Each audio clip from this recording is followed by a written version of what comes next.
Next session is pretty near and dear to my heart. I volunteer at a local Code for America brigade, Code for DC, and next we're going to have a couple of people from the city of Austin talk to us about how they've engaged their local development community to better provide solutions and ideas for their citizens. So please welcome to the stage Matt Esquibel, and Charles Purma.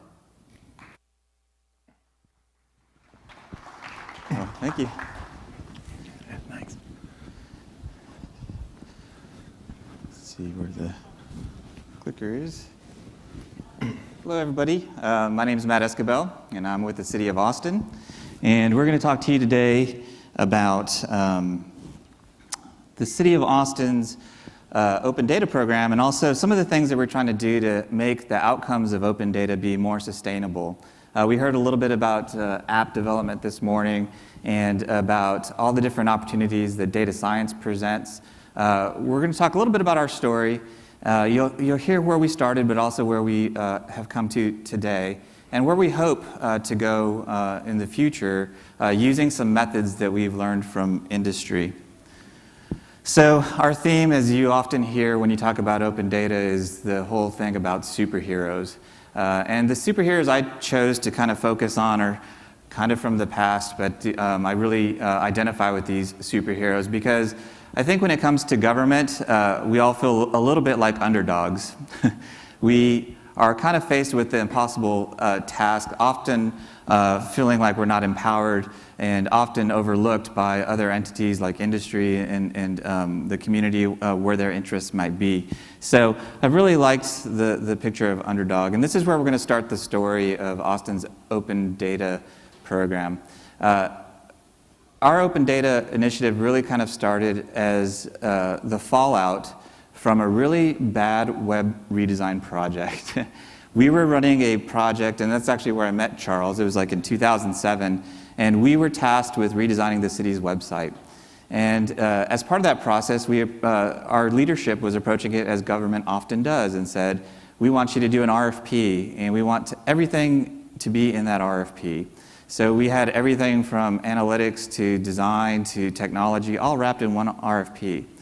What that ended up being was 5 failed RFPs that lasted over 2 years. It was a nightmare. And it was, over that period of time, we had changes in leadership, 2 different CIOs, 2 different public information officers, and a brand new city manager. Things were changing. There was never a chance to become stable. Inside the organization, we were really saying, let us do it ourselves. We have this opportunity to use open source technology, which we were using internally already. We were running our intranet on that. And we really wanted to kind of make this appeal that we wanted to take this project in our own control and do it better. We don't need an RFP. And after the 5th failed RFP that we had, before anybody really heard that message from the inside, the community started marching on City Hall. There was a whole lot of people who were ready to see a new website for the city of Austin, and they stood up and said, this is ridiculous. Let us crowdsource the website for you. And so Austin being a very tech-savvy city with a lot of industry there, a lot of startups, we had a group of people that came and said, let us do that for you. And what ended up happening is we quickly created a partnership with them. And this is a very important partnership because it's the same people that are helping us today with our open data initiative. That group is called Open Austin, and they're officially our Code for America brigade as well. And so they kind of emerged in 2009, and we started talking about the possibility of open data. Because of the attention that they brought to the project, we were actually allowed to do an open source project, and we did our website redesign using Drupal, and we actually did it for 1/3 of the budget that was allocated to us. So what did we do with the rest of that budget? We got in touch with Socrata, and we opened up our first open data portal that year. Now, what I want to point out about that process is that because we had such immediate access to the community who was interested in what we were doing, we really wanted to use them to help us plan what we're doing with our open data portal. So what we did is we actually got a single point of contact from each of the departments across the city, and they provided us with a data inventory. They provided a list of all the data sets that their department had. As that list was developed, we actually released that to the public, and we used idea scale to help have citizens rank and rate what was the most important data to them. That's how we initially prioritized our data sets, and when we launched in December of 2011, we had 25 data sets, which was a huge success for us. We've kind of gone through peaks and valleys. A lot of the support that we get for our open data initiative comes from the community. A lot of it is grassroots. We do have executive support, but I would say that it's executive support that is kind of passively saying, this is a good thing you should do. There have not been any mandates or edicts saying everybody will do that. And so a lot of this has been grassroots, and that's why we really want to stress the community as we go throughout this presentation.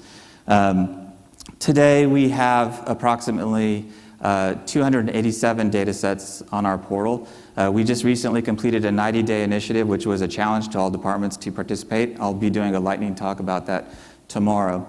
But what was great about having the open data portal was it opened the door to so many things. And in 2012, the year following the launch of our portal, we started our partnership with Code for America.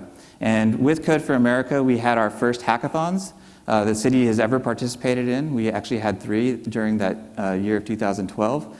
And we started learning what was happening in business as well. We started learning some lean methods, some startups around town, and again, the people in Open Austin who were helping us were introducing things that were really beneficial for how we were doing projects in general, but also with open data. So this is actually from the 2014 National Day of Civic Hacking. But I like the hero here is Rosie the Riveter. It's calling people from the community to step up in times of need. And truly government has to do that because government is not resourced to be able to do a lot of things that people in the community can do and really should be doing. So as we've kind of, we started with transparency at the beginning with the citizens kind of saying, this is what we want. We moved on to learning how to do hackathons and kind of learning how to do some of these lean and agile methods to take products from point A to point B. And now we're kind of entering this space, which a lot of cities are, and we've heard a little bit about that earlier from New York, is the whole idea of how to use data for science or advanced analytics. And so what we're really excited about here is this is where departments have gotten the most excitement. Is when we actually can go to a department and say, let us help you solve a problem, and let us help you see how you're performing as a department. These are the kinds of things that have kind of taken down the fear barriers for some of our agencies, but we wanted to make sure that we had good outcomes still, because there's still a lot of space to move back and forth between success and something that just doesn't go anywhere. So one of the things that we're doing now, we actually hired a data architect who is helping us create some of these relationships. And one of the things we wanted to do, again, is look at the community, but not just the resident. We wanted to look at businesses and what were they doing and what was their stake in the success of the city and the data program. So we actually reached out to companies like IBM. IBM has a large office investment there. It's the place where the Smart Cities software team is located, which is pretty convenient for us. It's also the place where the Watson machine is. Watson is the machine that competed on Jeopardy. I think you guys may have heard about that. So there's a lot of computing power, and there's a lot of people interested in smart cities right there working at IBM. They're also the people who have a hard time getting to work every day because of traffic problems. And they have to deal with a lot of things that happen in the city because they're residents there. So we wanted to appeal to them and say, like, how can you guys help us solve a problem? AT&T is another one of our partners, and they have about 40% of the market in Austin. So they have a large percentage of information about cell phones and the users in the community. Austin has a lot of major events. Almost every weekend you have some kind of huge event, whether it's South by Southwest, Austin City Limits Festival, any kind of festival that might be there. How does cell phone data help us solve problems? Like if we have South by Southwest, for instance, and there's an accident on I-35, which is the major corridor that goes right through downtown, how does that impact the city and the services that we're able to provide? One of our first projects is working with the fire department to see if there is an emergency during one of these special events, where do people go? And we can use that, we can track that information using cell phone data. And it's really an interesting partnership. It started to open up all kinds of doors and opportunities. One of those being National Science Foundation grant that was applied for, continued partnerships that have gone even beyond data, like things related to virtual reality training for firefighters from Texas State. So that's actually our other partner are the educational institutions in and around Austin. Along with IBM, AT&T, we've partnered with the University of Texas and Texas State, utilizing their researchers to actually look at city data and help us with it. As I mentioned, the vendors and these partners, we're not paying them anything. We have reached out to them as partners for civic good, residents, community members. They're kind of donating their time and their resources. So when we have data from the fire department, we've actually run it through the Watson machine to try to do analytics on what happens when there's an event. We've used the Smart City software, and we've used the AT&T data. Actually, we give our data to AT&T, and they process it through their research center. Again, kind of protecting people's identities and all that type of stuff. So it's really kind of a neat partnership and where we want to go in the future. So all this stuff isn't really too new, but what I wanted to do is kind of turn it over to Charles to talk about the methods that we want to try to employ to make sure that we understand that we're trying to solve the right problems from the beginning so that we have more successful outcomes. So to do that, once again, we looked at business and we looked at what startups were doing and some of the methods that they use to actually start a project and actually plan how that project is going to roll out and how they plan to have it succeed and sustain. So I'm going to turn it over to Charles Purma, and he's going to talk a little bit about what we've done to hack the business canvas model. Can you go ahead? Yeah. How many of you out there do hackathons or participate in hackathons? How many people would like to participate in hackathons that haven't yet? Okay, good. So there's some relevance here. How many people that have participated in hackathons, when you come back and you tell people that you've done hackathons, they're kind of like, oh, that's fun, but you're never going to get anything out of it. It's not sustainable. It's just a bunch of geeks getting together for the weekend to eat pizza and hang out and code some stuff. Well, we got that a lot when we'd go back and we'd be excited about the hackathons and these are some great successes. And they'd say, well, but it's not sustainable. We can't support that as a city. The problems aren't thought through. The teams don't stay together. So we kind of regrouped internally and thought, what are some things that we can provide some structures or some tools to these hackathons to make them more productive, to make them more sustainable. And something that we had been using for a year or so internally was called a business model canvas. And it's something that's used in startups. I'm not going to show you on here. I do have a session on Wednesday during the Wednesday stuff in the morning.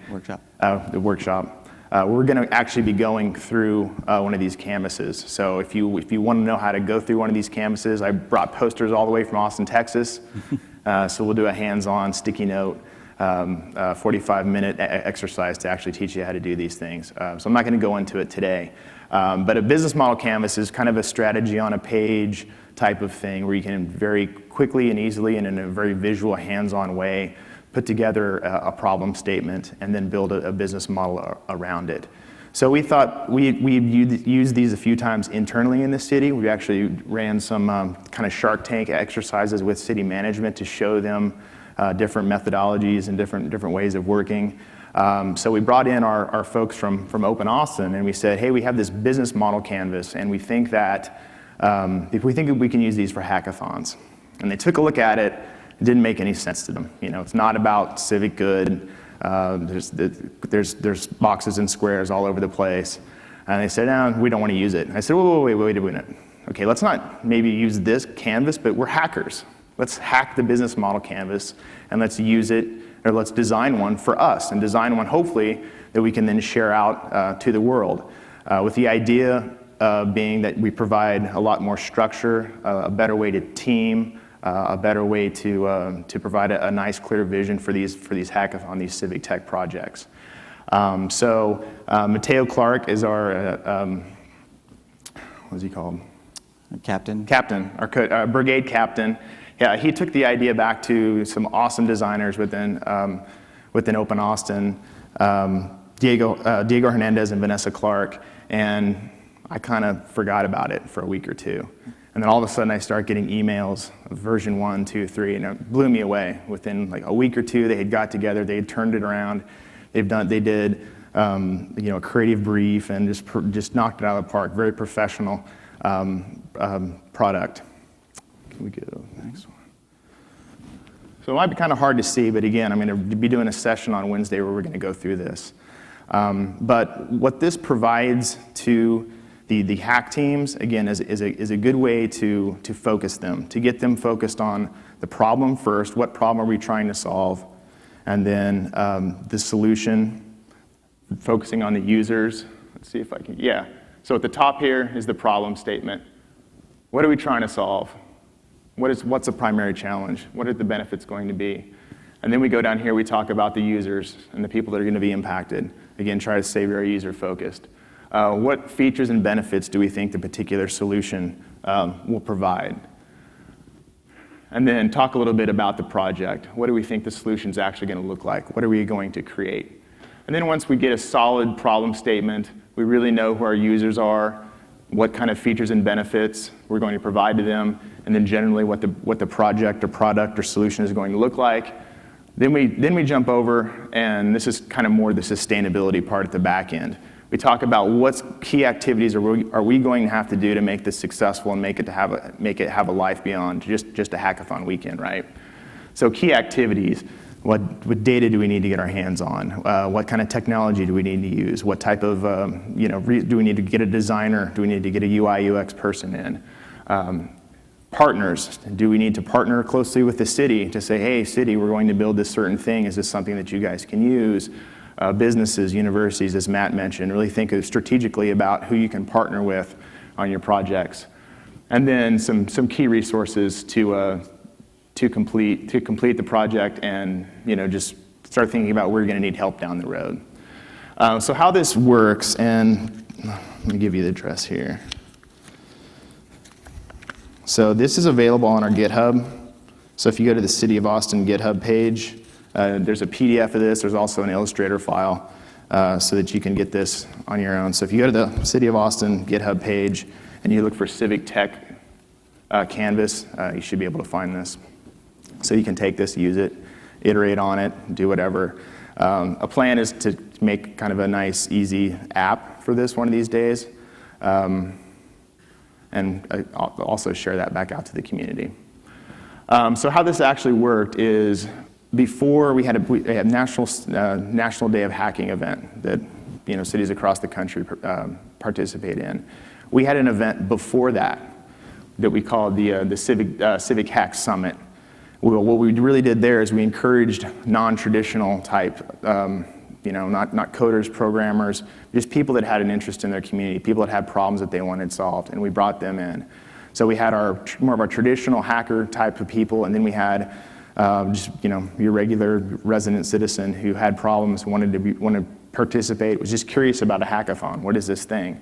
So we brought them together, and we didn't do any coding, we didn't do any programming, we didn't do any designing.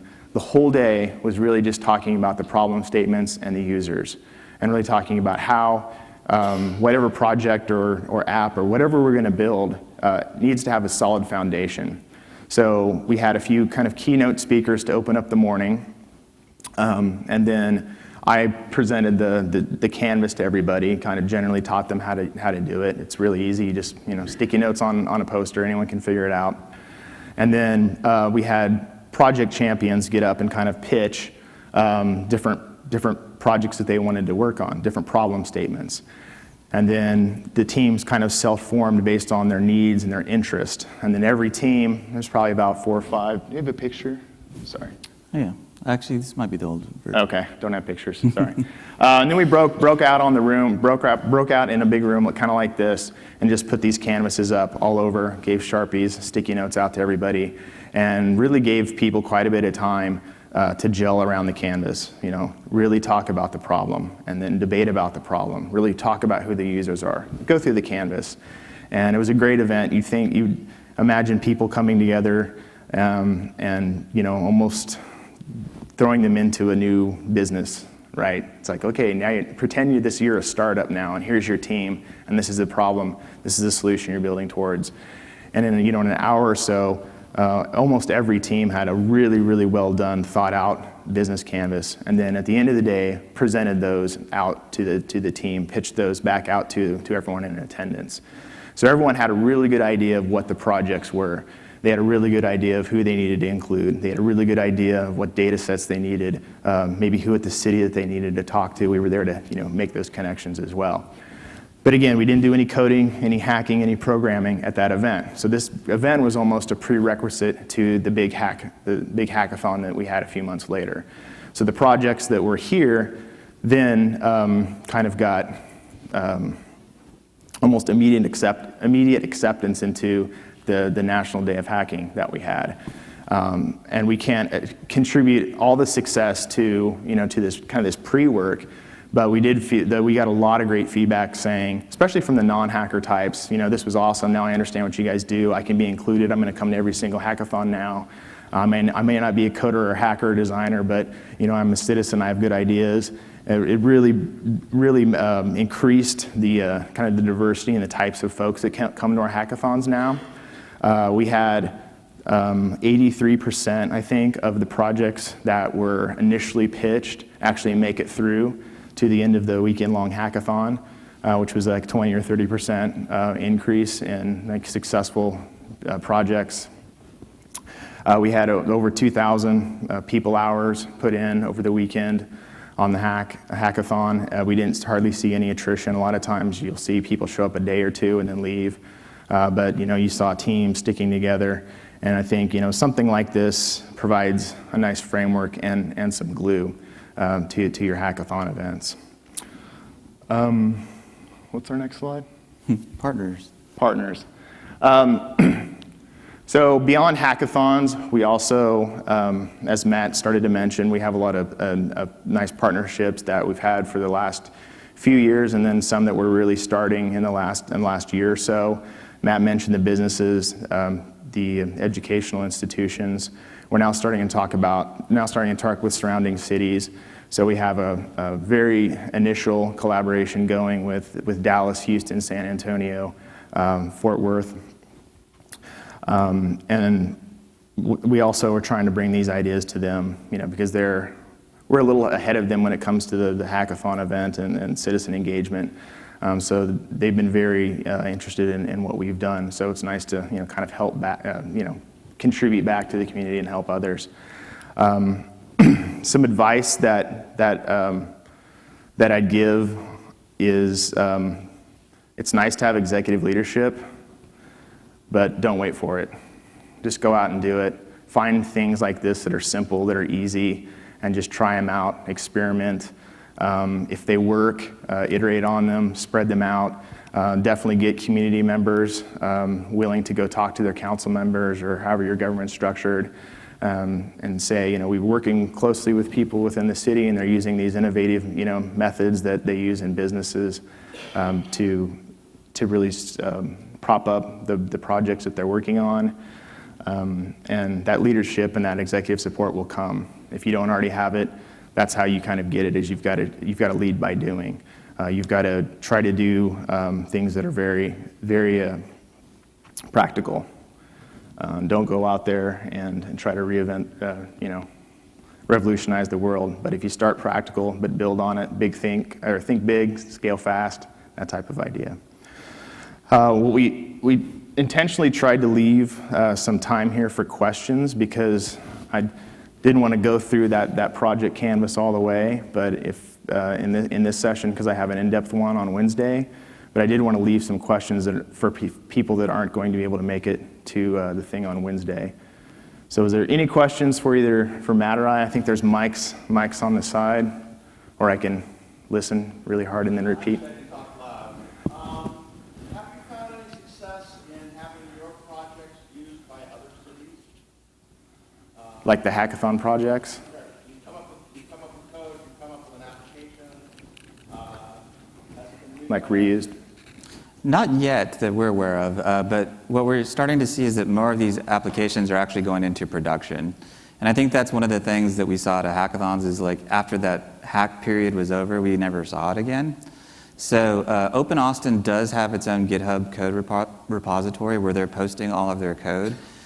Some of the ones that really kind of stood out most recently were the Pet Finder app, which is one that when there's a lost animal that's taken to animal services, you actually can get tweets or SMS messages on your phone that will notify you that your pet may be at the shelter.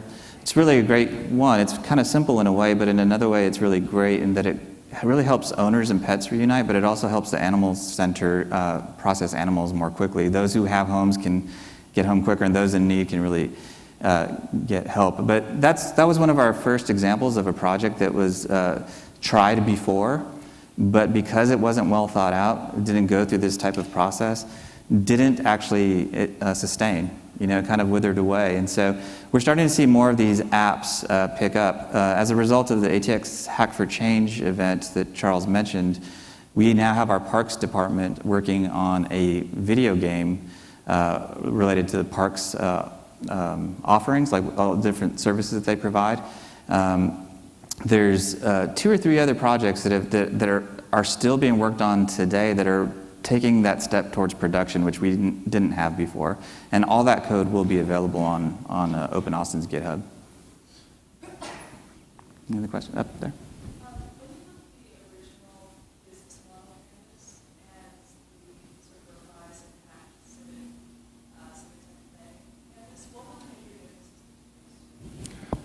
So I should have had a slide, sorry. But if you Google business model canvas, you'll see there's slews of them out there. There's ones for marketing, there's ones for communications, but we didn't actually see a Civic or a hacking one. The main differences and kind of what throws people off the most is it's not as clean and easy to follow. The traditional business model canvas has, you start in the middle and then you work kind of around the middle section, and that threw off the people we were working with. So and also it doesn't really focus so much on IT or technology. And also along the bottom it talks about costs and revenue, and that kind of threw people off for a civic tech thing. So usually when we use these in government, we take the bottom part of the business canvas out. We don't really talk about cost or revenue unless it's something that would generate that or something. But so what Open Austin did is they looked at the canvas and said, well, the things that are important to me on this canvas, they took those parts, kind of rearranged it, changed the wording, made the problem statement put the problem statement front and center on the top. Put the users and the customers kind of first. So if you're reading like left to right, you can really follow it through a lot easier than the traditional canvas. And I think you'll see that again if you Google business model canvas. The traditional one is a little more all over the place. This one is much easier to follow, starting with the problem, then the users, and then it walks you through the solution, and then talks about the kind of back end, the logistics. Who do we need to get involved? What key activities do we need to do? That type of thing. Thanks. Yes, sir.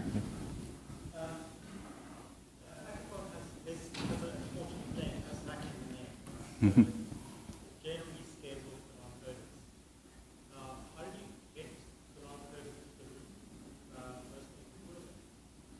Some society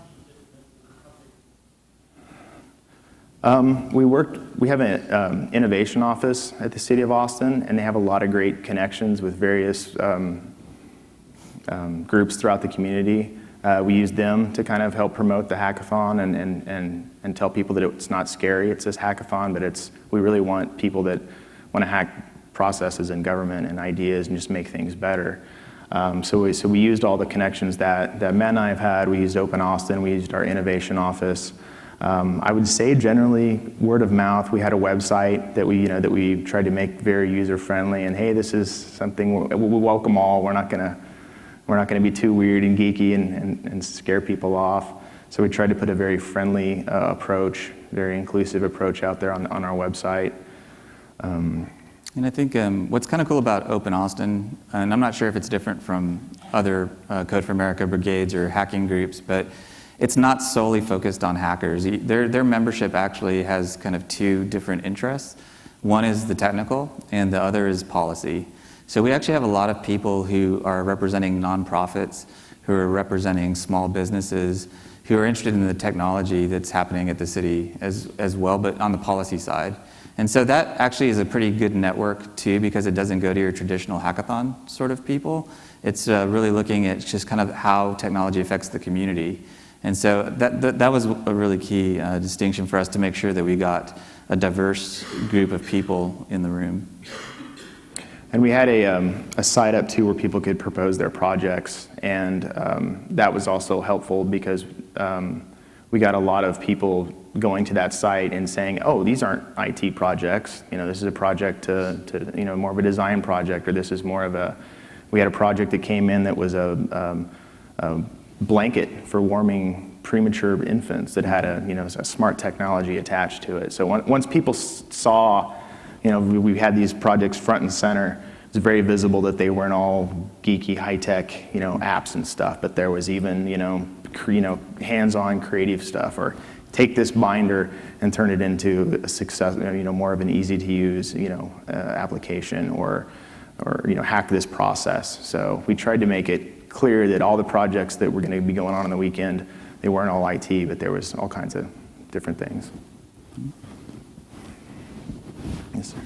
So you mentioned that some of the apps and features are making it to production. So what challenges are you having? So they're making them to production, but not yet to city ownership.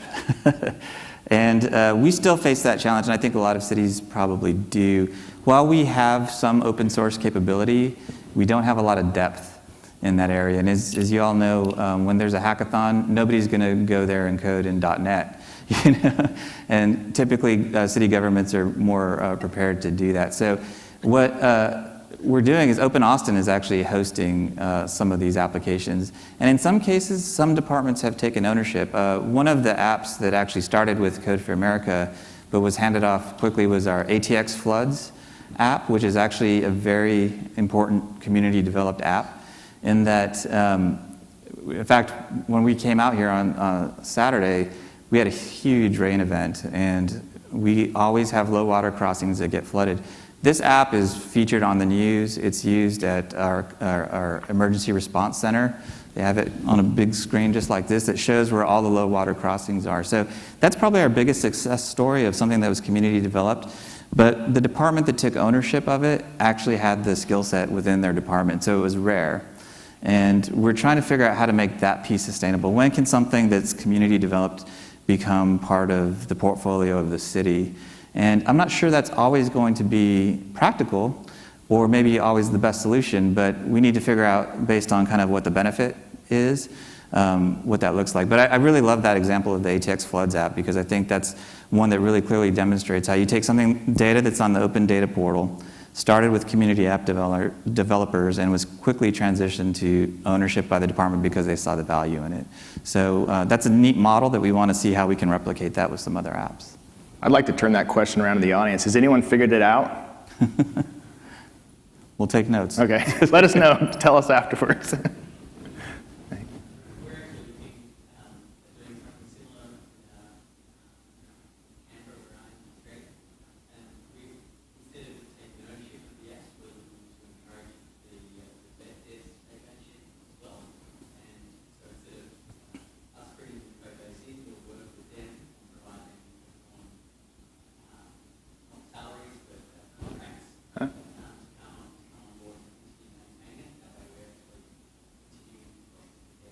Mm-hmm. That brings up to mind, I mentioned the Pet Finder app, and there's a couple of other ones that, again, it's a community effort. And so through Open Austin, they've actually found local hosting companies, even Rackspace, who will give them free hosting. And so we've got a lot of people in the community who are willing to start offering that type of service to Civic app developers, because they also see the value in it as a business. And so that's been, I think right now, most of the places that, or most of the apps that are Open Austin is hosting is all donated. So they don't have to have, basically a budget to host their own apps. It's really kind of just the support. Any other questions? I think we have about 3 minutes left. Yeah.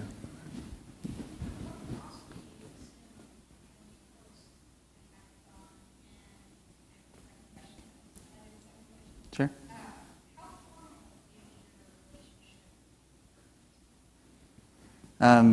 So for cost, the city's always been a sponsor, and in most cases, we haven't actually had to plan for too much budget.